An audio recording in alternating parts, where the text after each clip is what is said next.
Word from the Lord.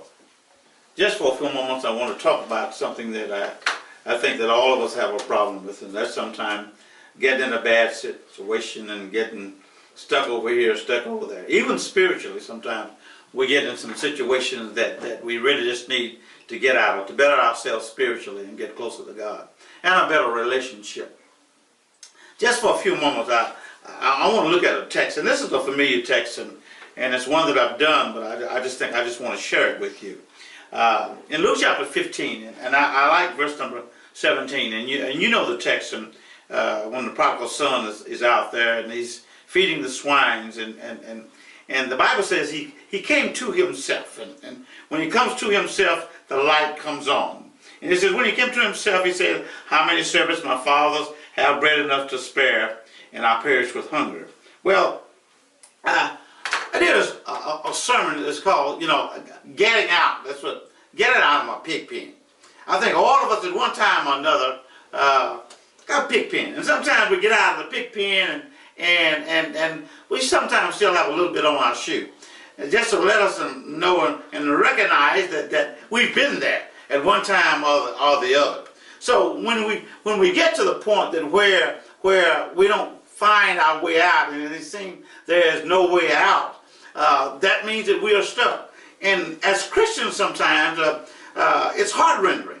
When we get in that spot and we can't seem to do better. I mean, like everything we touch goes left and goes bad. I don't know about you, but I've been there a time or two. And it's disheartening because sometimes you get depressed, sometimes you get down and out. I don't want to come to church, I don't want to do this. Even bluebell don't taste good. I mean, you're at a point that hey, nothing is right. So how do I get out of that? How do I climb out of that? How do I get over it? It's just a couple of things here that I want to talk about out of the text. Well, I think the first thing is that, hey, don't fool yourself. I mean, be real with yourself. Be real with yourself. Now, we have too many so-called and phony Christians. You got to be real with yourself and just tell it like it is. Now, even Paul says, Paul said, I'm already attained, finish up in chapter 3.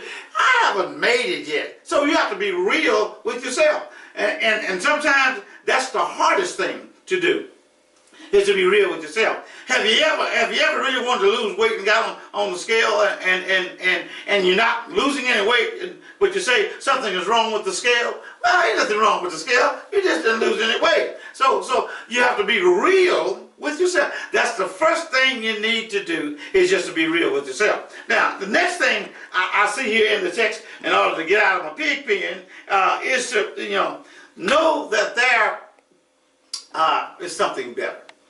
No, just come to a point to say, hey, I'm right here, but I know there's really something better than this. Don't get stuck in such a spot to say it becomes natural. If you stay in the mud so long, you'll get used to the mud, and the mud will feel all right.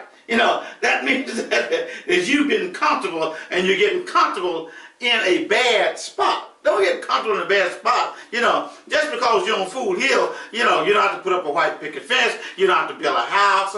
You're on Fool's Hill. Come on back down. There's something better than this. You got to know. This is what the young man said. Hey, look, my father, hey, we got all this stuff. I got to do something better than this. And then, last but not least, out of the same text, I got to go to my father. There's something else. Well, I know, after all is said and done, there is a place that that's better for you. Even in a bad situation, that there's a place, there's a better position, there's a better job. Have you ever had a job and said, I can make more money than this. My education is better than this. I can do it. You've got to come to that point, because if you don't, you'll never climb out of your pig pen. I don't know if you know about pigs and hogs, but let's look it up sometime. They're a little bit kind of nasty animals. They don't smell too good. You may need a pig pen, but the scent is on you. So you need to get rid of the scent. You got to clean yourself up. You got to go far. You got to jump up. You got to put it behind. You got to go forward. And when you do that, that's climbing out of your pig pen. Now, I'm saying this from me to you, from my mouth to your ears, you know what I'm saying? If you don't climb out of your pig pen, you will get stuck there. And that will become a part of your life. And when it becomes a part of your life, there's a good chance that you'll never make it out of your pig pen. If you're going to do that, put Jesus first. Jesus first. Look up and know if I get to my Father, it's going to be a blessing for him. So leave your pig pen. Go to Jesus. Take care of your spiritual life. And God will take care of you. And we love you. And be blessed.